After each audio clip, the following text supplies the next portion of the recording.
कहानी की शुरुआत जेम्स नामक एक लड़के को दिखाते हुए होती है जो कि ज्यादा देर सोने की वजह से काफी लेट हो गया था। वह जल्दी से रेडी होकर कॉलेज के लिए निकल जाता है और जैसे उसकी फिलोसफी क्लास के टीचर जिमिट गेट को बंद करने वाले होते हैं तो जेम्स अपनी किताब को गेट के बीच में लगा देता है और क्लास में अंदर आ जाता है। फिर उनकी क्लास टीचर जिमिट उन्हें आज के इस टेस्ट के बारे में बताने लगते हैं और वह कहता है कि मैं आज तुम सभी लोगों का IQ लेवल टेस्ट करूंगा। ये टेस्ट तुम्हारी सोच पर डिपेंड होगा। तुम्हें इमेजिन करना है कि तुम एक ऐसी जगह पर फंस चुके हो जहाँ पर के एटॉमिक ब्लास्ट हो रहे हैं और जहाँ तुम हो वहाँ पर कुछ ही देर में जहरीली गैस फैल जाएगी जिससे कि तुम्हारी मौत हो जाएगी और तुम्हें जिंदा रहने के लिए पूरे 1 साल तक एक बंकर में रहना होगा। जो सिचुएशन जिमिट ने उन सभी स्टूडेंट्स को असाइन की थी वह सभी लोग इमेजिन करने लगते हैं। वह लोग वहाँ पर एक बंकर देखते हैं जिसमें कि उन्हें अपनी जान बचाने के लिए रहना था। बंकर पूरी तरह फर्निश्ड था जिसमें कि ऑक्सीजन टैंक भी थे जिसमें कि पूरे 1 साल के लिए ऑक्सीजन अवेलेबल थी। और क्लासरूम में जेनेट स्टूडेंट से कहता है कि मैं यह सब ट्रेनिंग तुमसे इसलिए करा रहा हूँ ताकि अगर तुम फ्यूचर में किसी ऐसी तरह की प्रॉब्लम का सामना करो तो तुम्हें कोई दिक्कत ना हो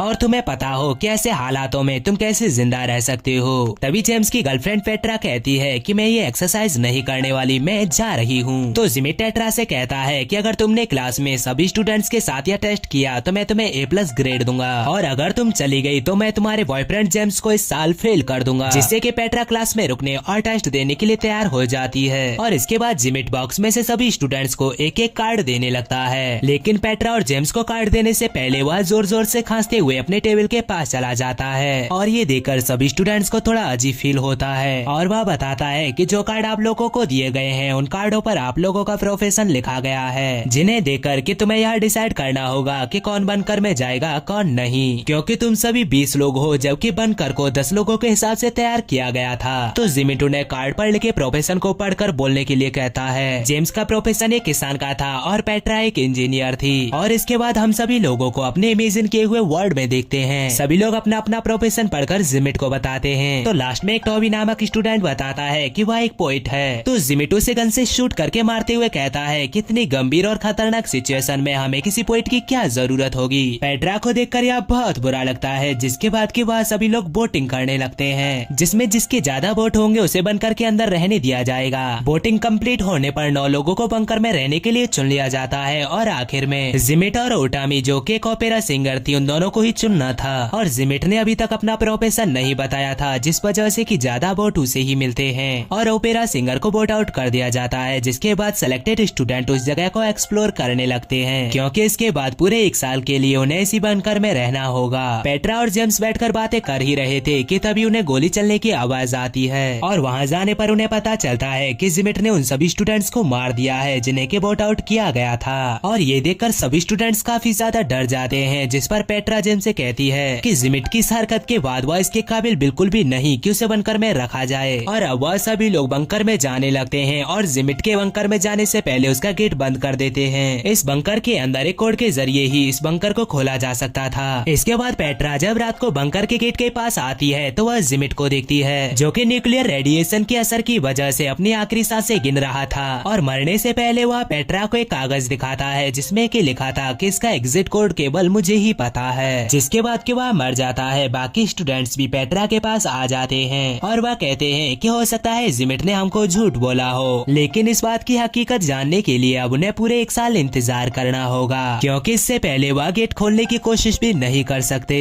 इसके बाद सभी स्टूडेंट्स बंकर में अपने दिन गुजारने लगते हैं और पेट्रा हर रोज बंकर के गेट के पास आया करती और जिमिट की गली सड़ी लाश को देखा करती। इसी तरह वक्त गुजरने लगता है और इसी तरह इनका पूरा 1 साल इस बंकर में गुजर जाता है। जेम्स गेट ओपन करने की कोशिश करता है मगर वहाँ पर एक कोड डालना था जो कि उन स्टूडेंट्स में से किसी को भी नहीं पता था, यानी कि जिमिट सच कह रहा था। और सभी स्टूडेंट्स गेट को खोलने के डिफरेंट तरीके इस्तेमाल करते हैं जैसे कि गेट पर गन से फायरिंग करना, मगर इन सब से भी वह गेट नहीं खुल पाता। 1 साल बीत जाने की वजह से उनकी ऑक्सीजन सप्लाई भी खत्म हो जाती है जिस वजह से कि सभी स्टूडेंट्स की बंकर में ही मौत हो जाती है। इसके बाद हम क्लासरूम में देखते हैं जहाँ पर जिमिट अपने स्टूडेंट से कहता है कि ऐसे हालातों में हमें अपने जज्बातों पर काबू करना चाहिए। एक ग्रिप्स नामक स्टूडेंट जिमिट से पूछता है कि आपको एग्जिट कोड कैसे मालूम था, जिस पर जिमिट उन्हें अपना प्रोफेशन कार्ड दिखाते हुए बताता है कि मैं बनकर बिल्डर था। जिसके बाद कि वह सभी लोग दूसरी एक्सरसाइज करने लगते हैं जहाँ पर कि वह एक ऐसी जगह पर होंगे जहाँ पर कि हर तरफ ज्वालामुखी फट रहे होंगे और न्यूक्लियर रेडिएशन की वजह से सारे लोग मारे जाएंगे जिसमें कि सिर्फ यह स्टूडेंट्स ही बचे होंगे जो कि पूरे 1 साल के लिए फिर से एक बंकर में बंद हो जाएंगे और दुनिया को दोबारा से रिपॉपुलेट करना होगा। अब जिमिट बंकर में जाता है और एक गन ले लेता है। इस बार भी सभी स्टूडेंट्स को उनके प्रोफेशन कार्ड दिए गए थे। इस बार भी जेम्स एक फार्मर ही बना था, साथ ही साथ वह एक गे भी था, जिससे कि वह किसी भी लड़की को प्रेग्नेंट नहीं कर सकता था। लेकिन फार्मिंग होने की वजह से जेम्स की वोटिंग में सिलेक्शन हो जाती है, जिसके बाद की सभी स्टूडेंट्स अपना प्रोफेशन कार्ड पढ़कर सुनाते हैं, जिसमें से कि कुछ स्टूडेंट सेलेक्ट होते हैं और बाकी को वोट आउट कर दिया जाता है। इस बार भी जिमिट पोइट को गन शूट कर देता है और कहता है कि इस बार पोइट मैं बनूंगा। और जिमिट की इस हरकत से सभी स्टूडेंट्स काफी डर जाते हैं और जिनको वोट आउट किया गया था वह लोग अपनी जान बचाने के लिए वहाँ से भागने लगते हैं। लेकिन थोड़ी ही दूर भागने के बाद एक वोल्केनो इरेक्ट होने की वजह से वह सभी लोग मारे जाते हैं और जो लोग सेलेक्ट हुए थे वह लोग बंकर के अंदर आ जाते हैं। और रात को जब पेट्रा जेम्स के पास जाती है तो वह देखती है कि जेम एक जैक्स नामक स्टूडेंट के साथ इंटीमेट हो रहा है। पेट्रा को यह देखकर काफी बुरा लगता है। जेम्स उसे समझाने के लिए उसके पास जाता है, लेकिन पेट्रा उसकी एक नहीं सुनती, जिसके बाद की सभी स्टूडेंट्स दुनिया को रिपॉपुलेट करने के लिए अपने अपने साथी चुनने लगते हैं। सभी लोग अपने अपने पार्टनर्स चुन लेते हैं। आखिरी में पेट्रा बचती है, मगर वह जेम्स को पार्टनर नहीं बना सकती थी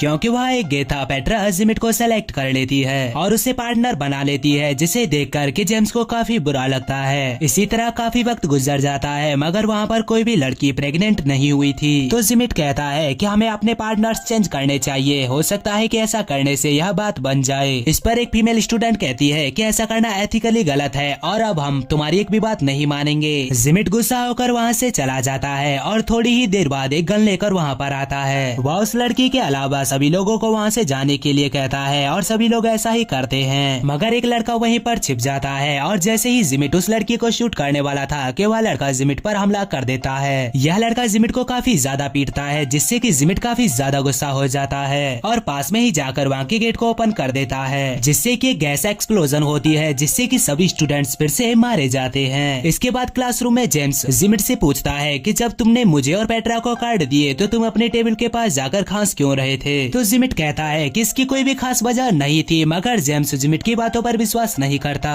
और जब वह कार्ड बॉक्स को चेक करता है तो वह देखता है कि उसमें कंपार्टमेंट बने हुए हैं, जिसमें कि इजिली कार्ड को रिप्लेस किया जा सकता है और जिमिट ने खांसते हुए ऐसा ही किया था। और जेम्स कहता है कि जिमिट एक चीटर है और अब यह एक्सरसाइज हम दोबारा से करेंगे और इस बार जिमिट को लीड करने नहीं दिया जाएगा। जिमिट जेम्स की बात को मान जाता है और कहता है कि इस बार तुम्हें एक फ्लोरिस्ट बनना होगा और फिर इनकी थर्ड एक्सरसाइज शुरू होती है। इसके बाद सभी इमेजिनेशन में एक आइलैंड पर जाते हैं जहाँ पर कि एक एटॉमिक ब्लास्ट होने वाला है और इससे पहले इन्हें बंकर तक पहुँचना होगा, जहाँ पर कि जिमिट बंकर देखने के बहाने बंकर से गन उठा लेता है और फिर वहाँ से बाहर आने के बाद पेट्रा उसके पास जाती है और उसे हक करते हुए जिमिट की तारीफ में कुछ वर्ड्स कहती है और सभी स्टूडेंट्स के पास आकर कहती है कि इस बार मैं बड़ी ईमानदारी के साथ वोटिंग करूंगी और अगर तुम मेरी बात से एग्री करते हो तो सभी लोग अपना हाथ उठाओ। और सभी स्टूडेंट्स ऐसा ही करते हैं। इस बार पेट्रा उन सभी स्टूडेंट्स को ज्यादातर सेलेक्ट करती है जिन्हें कि जिमिट रिजेक्ट कर दिया करता था, जिस पर जिमिट पेट्रा से कहता है कि तुम्हारी सिलेक्शन पूरी तरह से बकवास है, इस पर तुम्हें A+ नहीं मैं C- ग्रेड दूंगा। मगर पेट्रा जिमिट की कोई भी बात नहीं सुनती और लास्ट में जेम्स और जिमिट बचे थे, जिनमें से कि किसी एक को सेलेक्ट करना था। पेट्रा जेम्स को सेलेक्ट करती है और जिमिट को वोट आउट कर देती है, जिस पर जिमिट को बहुत ज्यादा गुस्सा आता है और जब वो अपनी गन निकालने की कोशिश करता है जो कि उसके बैग में थी ही नहीं, तो पेट्रा उसके पास आकर उसे उसकी गन देती है जो कि पेट्रा ने जिमिट को गले लगने के बहाने उससे चुरा ली थी। इसके बाद जब वह जेम्स को शूट करने की कोशिश करता है तो उसमें बुलेट्स ही नहीं थी क्योंकि वह भी पेट्रा ने निकाल ली होती है। तो पेट्रा कहती है कि यह तुम्हारा एक टेस्ट था,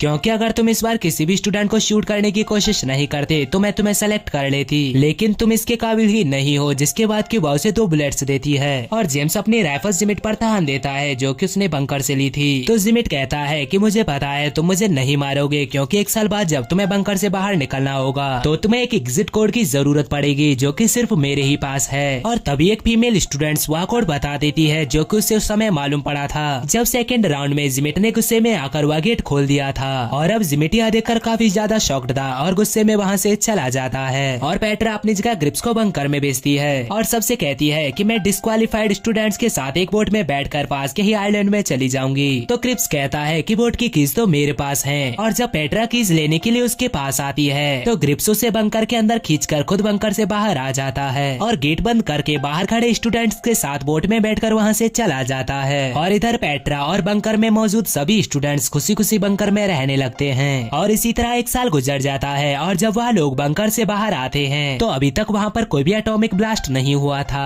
तो क्लासरूम में जिमिट कहता है कि अगर आयरलैंड पर अभी तक ब्लास्ट नहीं हुआ है तो तुम यह मत समझना कि तुम्हारी जान बच जाएगी, क्योंकि तुमने अपनी टीम में कारपेंटर को सिलेक्ट ही नहीं किया था जो कि तुम्हें एक ऐसा घर बना के दे सके जिसमें रह के कि तुम एटॉमिक रेडिएशन से बच सको। ना ही तुमने फार्मर को सिलेक्ट किया जो कि तुम्हें खाने की चीजें दे सके, और ना ही डॉक्टर को जो कि तुम्हारी तबीयत ठीक कर सके। और इसी वजह से तुम लोग कुछ ही दिनों में मारे जाओगे, क्योंकि अब तुम लोग बंकर में भी नहीं जा सकते क्योंकि वहाँ पर भी ऑक्सीजन खत्म हो चुकी थी। और इसलिए आयरलैंड पर पेट्रा उन सभी से कहती है कि यह फैसला मैंने दिल से लिया था कि मैं तुम सभी लोगों को सेलेक्ट करूं, और बंकर में हमने एक बहुत अच्छा वक्त गुजारा, और इस राउंड में अगर हमें मरना ही है तो मैं मरने के लिए बिल्कुल तैयार हूं। और तभी उन लोगों के पास एक एटॉमिक बॉम्ब गिरता है। जेम्स उसका बटन प्रेस करने ही वाला होता है कि तभी उनके पास गन लेकर जिमिट आ जाता है, जिसकी की हालत बहुत ज्यादा गंभीर होती है। वह बताता है कि उसने किस तरह एक साल एक अंडरग्राउंड कैंप में गुजारा, और वह कहता है कि मैंने वहाँ पर ऐसी ऐसी मुसीबतें देखी जो कि तुम सपनों में भी नहीं सोच सकते। और वह इन सब चीजों का जिम्मेदार जेम्स को ठहराता है और कहता है कि मेरी गन में अभी भी एक बुलेट्स बाकी है जो कि मैंने तुम्हें मारने के लिए बचा कर रखी हुई थी। लेकिन तभी सभी स्टूडेंट्स जेम्स की जान बचाने के लिए उसके सामने आकर खड़े हो जाते हैं, और अब इस आइलैंड पर रहने का उनका कोई भी मकसद नहीं था। तो जेम्स वह बटन प्रेस कर देता है और सभी लोग मारे जाते हैं। जिसके बाद के क्लासरूम में सभी स्टूडेंट्स ग्रिप्स से पूछते हैं कि तुम पूरे एक साल तक दूसरे आइलैंड पर क्या करते रहे। तो ग्रिप्स कहता है कि बोट में बैठने के बाद मैंने इमेजिन किया कि मेरे साथ के सभी लोग मारे जा चुके हैं, और मैंने पूरा एक साल 6 लड़कियों के साथ मौज मस्ती करते हुए गुजारा। और इसके बाद जिमिट सभी को बुक सबमिट करके अपने घर जाने के लिए कहता है। सभी स्टूडेंट्स ऐसा ही करते हैं, मगर पेट्रा वहीं पर रुक जाती है और क्लासरूम का गेट बंद करके वह जिमिट से कहती है कि मैं जानती हूँ हर बार तुमने जेम्स को गलत प्रोफेशन क्यों दिए, क्योंकि तुम उसे पसंद नहीं करते। तो जिमिट कहता है कि जेम्स तुम्हारे लिए बिल्कुल भी ठीक नहीं है। एक्चुअली जिमिट पेट्रा को पसंद करता था। तो पेट्रा कहती है कि मैं तुम्हारी कभी भी नहीं हो सकती, क्योंकि मैं जेम्स से प्यार करती हूँ। यह कहकर वह जिमिट को किस करती है और वह वहाँ से चली जाती है। और इसके बाद जिमिट क्लासरूम में जाता है और डिफरेंट पॉसिबिलिटीज को ट्राई करने लगता है, जिसमें कि एक में वह पेट्रा को याद कर रहा था और एक में खुद को गन से शूट कर लेता है। और इसी के साथ यह मूवी यहीं पर खत्म हो जाती है।